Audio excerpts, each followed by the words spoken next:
ए रब्बे जहां,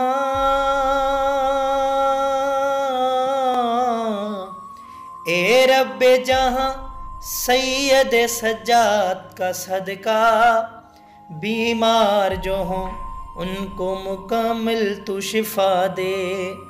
ए रब्बे जहां, पंजतन पाक का सदका, बीमार जो हों उनको मुकम्मल तू शिफा दे।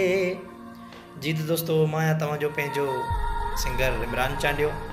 जीअं त किंग ऑफ सिंध मुमताज़ मौलाई साहब जी हाणे तबीयत तमामु बहितरीनु ठीक थी वई आहे।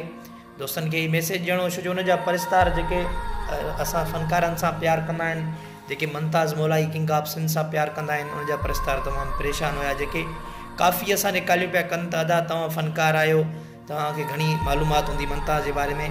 त उन दोस्तनि खे मैसेज ॾिनो आहे त मुमताज़ मौलाई बिल्कुलु हाणे ठीकु आहे।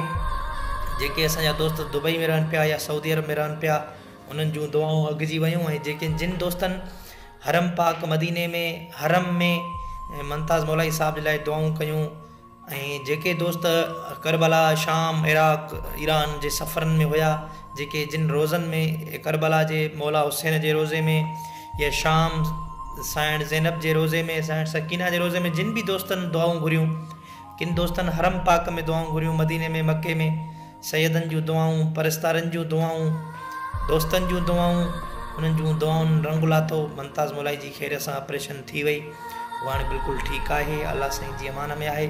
बसि दुआ कंदा रहो त उहो जल्दी सेहताब थी वञे। दुआ